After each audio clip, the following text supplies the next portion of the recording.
they already know the advantages of seller financing. And I always say, because I know people who have educated the seller on the advantages. Hey, if you carry financing, you're going to earn all this interest, and over time you're making more money than if you sell for cash. And there's a lot of benefits, right? So you want to be a real estate investor, but where do you start? How do you know what information and sources to trust? That's where I come in. I'm Jonny, and this is the Investor Relations Real Estate Podcast.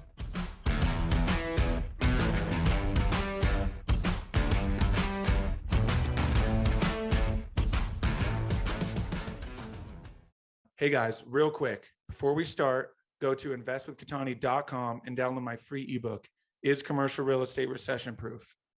Now to today's show. What's up, guys, and welcome to another episode of the Investor Relations Real Estate Podcast. I'm your host, Jonny, and I'm joined today by Gabriel Hamel. Gabriel is a real estate investor whose passion for real estate, business, and financial freedom has helped him to amass a multi-million-dollar real estate portfolio consisting of single-family homes, multifamily apartments, commercial real estate, and mobile home parks. From humble beginnings, a book on real estate, and a strong desire for financial freedom, Gabriel set out to find creative ways to start purchasing income-producing investment real estate. Gabriel is a strong advocate of financial literacy through self-education. Gabe, welcome to the show. Hey, thanks for having me. Appreciate it. Absolutely. Very excited to chat today. You've got a nice mix of different real estate asset classes. But before we get to that, take us back to the beginning. What were you doing before and what caught your attention about this and led you to where you're at now? Yeah, that's kind of a long backstory to the real estate journey, but I'll condense it as much as I can. Really, I was the kid that stayed in school, not for the academic part, but for the social part. And I was a high school wrestler. That's really what kept me in school, was the wrestling and the social aspect. But I was also very entrepreneurial minded. I was attracted to business. I just didn't know what that looked like. In my mind, that meant like wear a suit, high office building. I usually wear sweats and a t-shirt now. So a couple years after high school, actually in high school, my senior year of high school, I joined the Army National Guard. I was doing the 1 week in a month thing. And let's see, about 2 years after high school, I read the book Rich Dad Poor Dad. So, by now it's like 2002. I read that book and I'm going, oh shit, this makes sense. It's the first book I ever read word to word, cover for cover. Like I used to be afraid to say, or kind of embarrassed to share that. Now I'm like, no, I'm glad that was the first book that actually caught my attention that I couldn't put down. Like 2002, I was like, this is what I'm going to do. This makes sense to me. And then shortly after that, in 2003, before I ever bought a property, I got a phone call and I was deployed to Iraq and Kuwait for about a year. But I still had that in my head. I told all my friends, like, I'm coming back. I'm going to invest in real estate. This is what I'm going to do. And most of them were like, you're an idiot. How are you going to do that? And I was like, I have no idea how, but I'm going to do it. This is my plan. People do it. This is how I'm going to become financially free. How I'm going to become wealthy. I'm going to build this real estate empire. And then I got back in 2004, and after about a year of looking, 2005, bought my first single family home, rented out 2 of the rooms. Now they call that house hacking. And back then it just made good financial sense.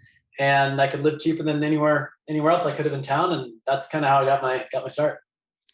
That's awesome. I love that. And what was it that kind of led you to, you obviously wanted to build a real estate portfolio, but what's led you to, you started with single family? Was it scalability thing? What led you to kind of, continuing up into, bigger asset classes?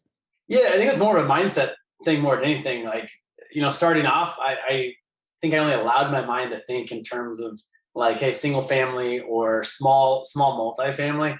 Every time I've leveled up my real estate, whether it's, the unit count or the purchase price, it's always been a mindset thing. I think it's actually easier to buy bigger properties. And I think I'll look back 10 years from now and look at the stuff that I'm investing in now and be like, that's small stuff. Because I remember some of the deals that felt like big deals then feel like small deals today. I know it is so fascinating how that shift changes. Like I was a stockbroker for a while. But before I got to the high net worth people, I every once in a while talk to someone who had like $1 million. I was like, oh, wow. And now, I've had people on the podcast that have $2 billion portfolios, right? And so, of course, don't get me wrong, that's a lot of money. But the way that your mind works, where you're like, oh, I understand how someone can get a $2 billion portfolio. It no longer is like, holy cow, that doesn't even, No, absolutely, absolutely. And sometimes it's about being around those people, right? Like I go to different real estate events and I'm part of different masterminds. And sometimes it's very tactical, like, oh, that's good advice. I need to go do that or implement that. Other times it's just being around people that are playing at a much higher level. You're going, they're doing it. And they're not, and it doesn't seem that much harder. In fact, it almost seems easier. And so for me, it's like I go to an event, I get a lot out of it, great speakers, but a lot of times it's just being around people that are playing bigger that makes me go, all right, I gotta step it up. Absolutely. That's such a huge factor. I was having this conversation last night with my girlfriend and some friends, just about how, surrounding yourself with those people, it pushes you to do better. And then you get around them and you realize they're just like you, right? They have, they've educated themselves more, typically more self-educated than you have, but only because, they just have been doing it longer. And you realize, hey, they started just like me, right? And it becomes a more attainable goal. So one thing a lot of people talk about is diversifying, but not necessarily, every asset class. You've got a nice mix of, kind of diversified. Talk about what's in your portfolio now and why you're willing to, play in all the different fields. Yeah, I mean, I think for starters, people find success in every asset class within real estate. I mean, there's people kicking ass in single family, multifamily, mobile home park, self storage, like anything, you name it. People are finding a way. I started with single family and small multifamily. And I just got like, hey, once I had, I think when a 6 unit was my biggest place, I'm like, I'm going to buy something that's 10 units or more this year. And it was like, hey, I'm going to buy a 20 unit or more. I think it's just, to me, it's not that much different. The fundamentals of investing don't really change that much as the assets change. And then the last couple of years, I've been buying mobile home parks, bought an RV park, campground. I really like the mobile home park space for a lot of reasons. I think there's a lot of opportunity for value add. You find a property, just like almost any asset class, that's poorly managed, under rented, some deferred maintenance, a way to decrease expenses and increase revenue. You can add a lot of value to the property and increase the cash flow. And so in the mobile home park space, even though the last couple of years has been pretty frothy, there's still a lot of mom and pop mobile home park owners that have okay parks that can be ran a lot better. And for me, a lot of that is just decreasing expenses, increasing revenue, having solid property management in place. And so I like that class a lot, that asset class a lot. Yeah, absolutely. It's definitely becoming a prevalent asset class, as, cap rates are compressing in other asset classes, investors obviously searching for yield, starting to see, like you said, there is opportunity there. That's why I like self-storage, kind of the same thing, still a ton of mom and pop. I think it's like something 70% of them are still single owner. So do you have a partner that you do everything with? Do you do different partners with each deal? Kind of talk about your approach there. Yeah, I've only partnered on a couple deals ever, on some of the smaller multifamily stuff. So I actually got my start. So I bought a home, like a single family in '05, one in '06, one in '07. And I've never traditionally financed a property, actually. So other than those first three properties, that was during the subprime, anyone could get a loan. And so 100% financed. My thought back then was, I'm just going to buy a house every year. I can just go to the bank and every year I'm going to buy one single family home. 20 years, I'll have 20 houses, doing pretty good. In 2008, I went back to the bank and they told me, hey, you don't qualify for a loan. You actually have to have income and a job, a down payment, none of which I had. I just shut down a small nutrition store that wasn't making any money. And my first son was born in '08. And so that was my big kind of oh shit moment of like, what do I do? And I took some odd end jobs and such. And, eventually I was like, I gotta get serious. Like, do I either just work a job that doesn't pay much that I don't enjoy and do this for the rest of my life, or do I get serious about real estate? And so at the time, I knew nobody in real estate. I knew no one in business. I knew no one that, as far as like a partner who I would partner with, who I'd borrow money from. And so my route was really seller financing. That's how I built the majority of my portfolio. Everything I bought 2009 to 13 was all no money down seller finance deals. I didn't partner on any of those. A lot of those I found on Craigslist. A lot of those I found on just telling people what I'm looking for, and just a lot of conversations. And so that was kind of the initial build of my portfolio. I was just winging it, just doing it myself. My only criteria was has to be cash flow positive. That was my only criteria. And because these were no money down deals, I felt like that hedged my risk. And so, in 2009, when a lot of people were scared of investing in real estate, I was buying everything that I possibly could. And then I did partner on some smaller deals, a couple small apartment complexes I have a partner on. And then I just kind of went back to the roots of how I bought before with seller financing, and then started borrowing private money and hard money. And that's how I ended up financing a lot of my mobile home park deals. Wow, that's awesome. So no syndication on the mobile home parks or even co-GP or business partner, huh? I've never raised capital. That's wow, fascinating. Okay, that's awesome. Love that approach. A prime example of you don't have to do things a certain way, especially in this industry. Multiple ways to skin a cat, as they say.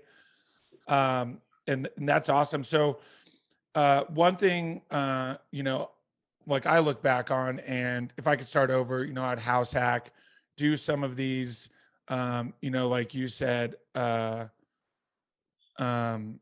seller financing. So talk about, let's say someone like you, right, doesn't want to maybe do an odd end job, not really looking good as a borrower. What are some approaches they can take to, understand seller financing and approach seller financing and do it correctly?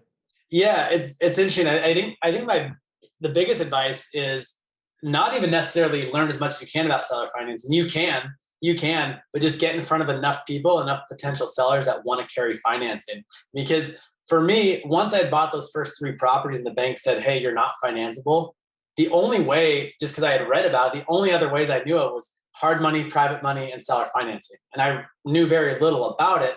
And at the time, I wasn't comfortable asking I knew nobody with money. So I knew no one asked for money. I did walk into a hard money lender and introduce myself looking like a crazy man and saying, "Hey, we'll probably do business together." They have now, years later, lent me millions and millions of dollars because I've established that relationship and have a track record. But in my mind, I was like, okay, well, these aren't options, at least in my mind at the time.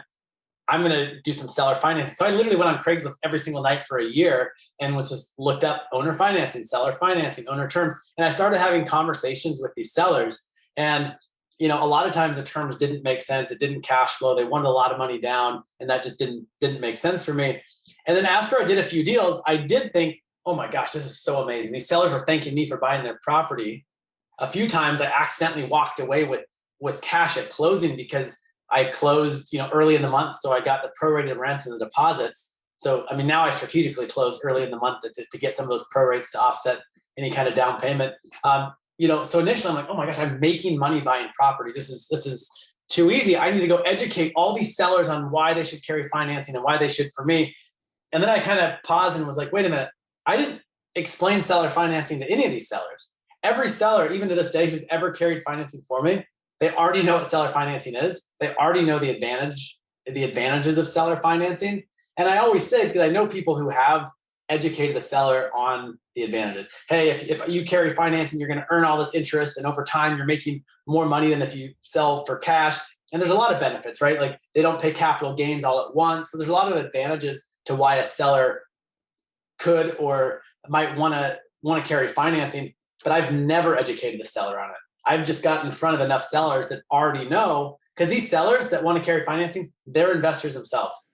They've already built up some wealth through real estate. I'm not buying their primary residence. I'm buying from usually men and women in their 60s and 70s that are amazing people. They're just burnt out because that generation typically self-managed. They were property manager, maintenance person, dealing with tenants, all the stuff that the properties that I don't enjoy and don't do, they do, and they're burnt out. And so it creates this true win-win scenario.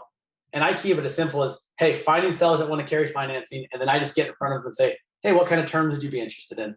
And depending on what they say, can I create a scenario that's a win for them and a win for me? And I keep it that simple.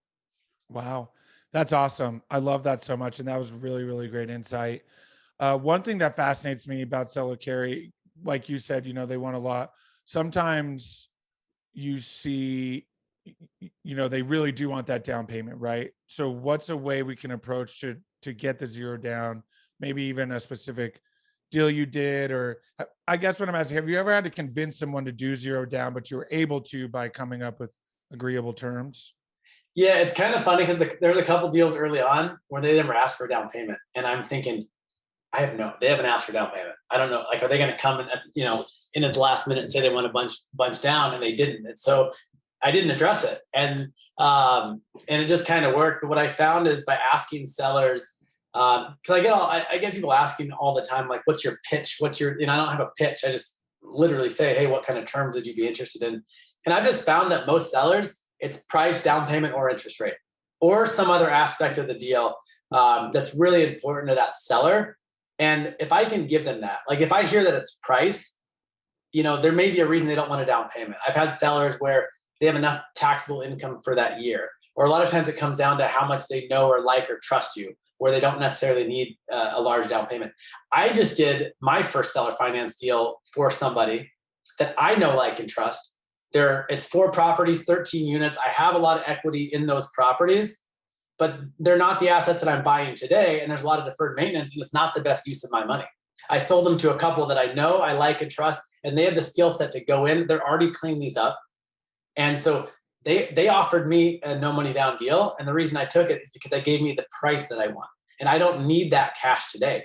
They're going to pay that in 3 years. And so for me, it created me not having to take care of these 13 units that I know are going to have a lot of deferred maintenance. And it was funny hearing the way they made this offer, because they made an offer very similarly to what I probably would have offered if I was in their shoes. And I loved it. There was a little bit of negotiation, but for the most part, it made sense. They said, hey, we have some money in the bank. We really want to put this towards the properties. For us to maximize rent, we have to go in and clean these up. There's a lot of deferred maintenance. And so we'd like to offer you a no money down deal. And I said, that works for me.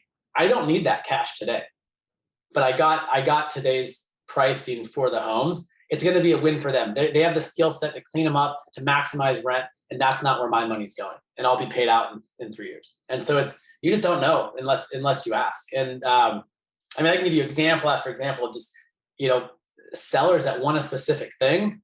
And I guess the tricky part, if you don't get direct with seller, it's hard to know what they want. And so I think in the real estate world, a lot of times it's very transactional. You're putting offers out there based on what you want. If you can get face to face with a seller or find out what they really want, then you can actually create an offer that benefits them and you as well.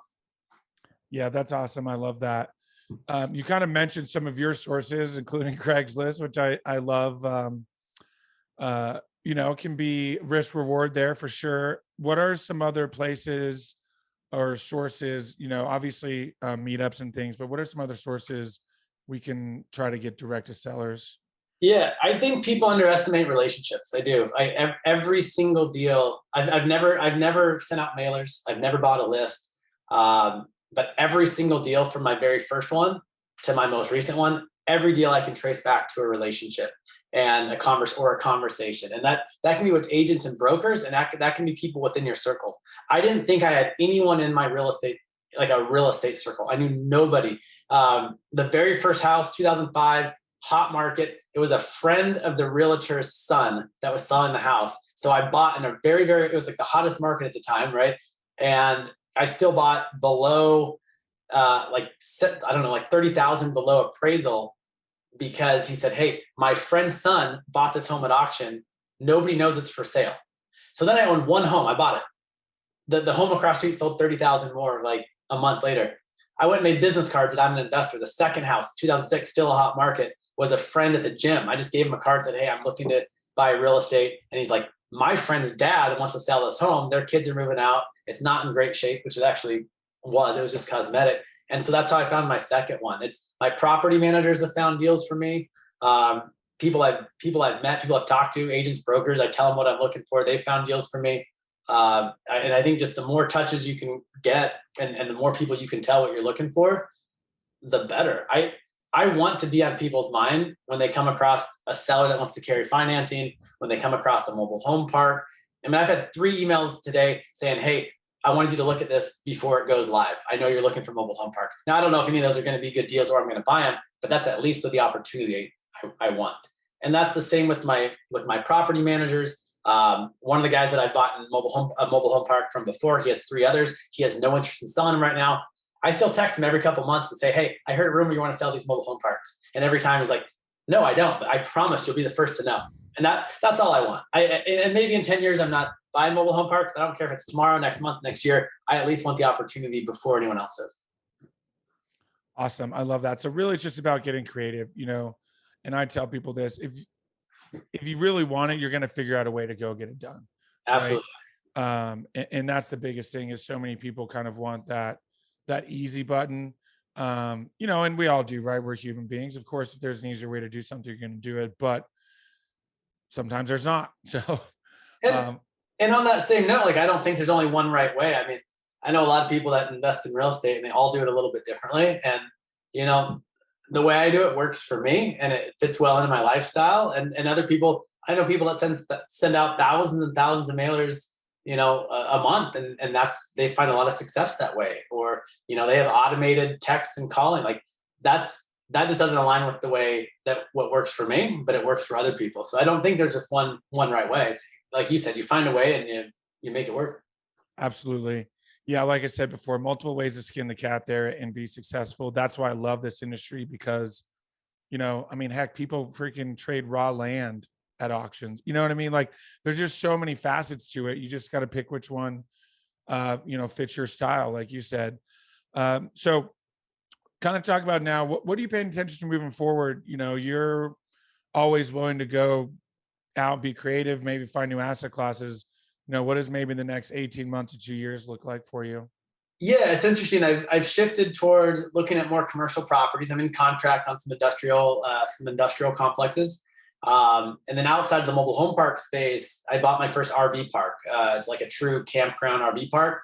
It's interesting because I would get a lot of RV parks, kind of short-term RV parks, come my way. And I really wasn't focused on that. I was focused on just buying mobile home parks. But last year, my family and I, we jumped in an RV. We bought an RV and took a road trip for 2 months. And we stayed anywhere from nice resort type RV parks, just boondocking it in the middle of the desert. And, we were just making it up as we went. And I saw that a lot of these RV parks are mom and pop ran. And so, operationally, they're a little bit different. But I bought my first RV park campground. It's been going well. I think a lot of it's just getting the right person in place. I think like any asset, getting the right property management in place. And so I am looking at more RV parks. I'm going to still buy mobile home parks and looking at some industrial stuff too. And I also like mixed use. I have some older properties too that I've never done new construction. I've never developed, but I have some properties that are zoned really well for development, and that's something I'm looking into as well. Awesome. I love it. That's great. Yeah, I think COVID brought to light the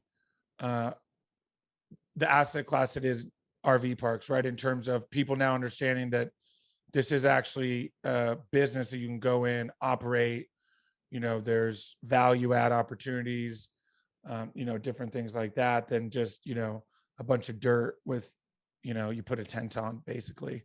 Oh, absolutely. I mean, the park that I bought, they were closed 5 months out of the year. And that was more of the owner's personal choice. They would travel during that time and go visit their adult children, but they were closed 5 months out of the year. You couldn't book online. So it was literally you had to call and make the reservations. So they ran okay. The numbers actually looked really good the way they ran it, but there's a lot of things that could be put in place to make it run even better. And those are just things that I've been able to implement and do just that. Awesome. I love it. Well, as we wind down here, we'll jump to the final 5. It's the last 5 questions I got for all my guests. First question, best advice you've gotten from a mentor? The best advice I ever got from a mentor. Gosh, I don't know. I mean, I've had different mentors. I think a lot of it's just been through books and not necessarily people that I know directly. But I think the best advice is just you got to take action. You have to take action. Yeah, I love that so much. It's so true. What is it about your career that makes you feel like you're fulfilling your why? Yeah, I own my time. That's a big part of it. I asked myself years ago, like, why I wanted to be wealthy. And part of it is I love this game. I enjoy building wealth through real estate. But a lot of it comes down to, I want to own my time, and I do own my time, and I don't have a boss. And to me, that's important. And time freedom can mean different things to different people, but ultimately it comes down to freedom and having the choice to move through life as you please. Absolutely. Couldn't agree more. Favorite non-real estate or investment related book? Gosh, you know what? Like I said, I never read a book until I was like 19 years old, and it was Rich Dad Poor Dad. I don't read a lot of, gosh, the best let's see. And I consume a lot of books on personal development, a real estate business, parenting. Give us some good personal development ones. I mean, How to Win Friends and Influence People, for sure. Think and Grow Rich, for sure. You like the classics. Classics, yeah. Yeah, Dale Carnegie, man, way ahead of his time on that one for sure. Yeah, those are big same with Napoleon Hill. Oh, absolutely. Napoleon Hill's like the gold standard for sure. If you could have any superpower, what would it be? Any superpower, what would it be? I don't know if I'd want a super. I've been asked that before. Like even my kids would ask me. I don't know if I'd want a superpower. I mean, yeah. Fair enough. I could think of a ton that would be amazing and fun. But yeah. Totally, I love it. Cool. What's the best way for people to get a hold of you and learn more if they want? Yeah, I'm fairly active on Instagram, Gabriel R. Hamel. So that's the best way to get in touch with me. Cool. Awesome. Gabriel, thank you so much for your time. I've really appreciated it very much. Yeah, thank you. Thanks for having me on. Absolutely. Hey guys, thank you so much for watching today's episode. I hope you really enjoyed it. Listen, I know it's cliche and you hear it all the time, but please don't forget to like and subscribe to the channel so you know when the next video is coming out. Even though this is technically a daily podcast, you know it's coming out the next day. We have a ton of content coming your way. So please like and subscribe. It helps a ton. Leave comments. Would love to know what you guys think. And we will see you on the next one. Thanks so much.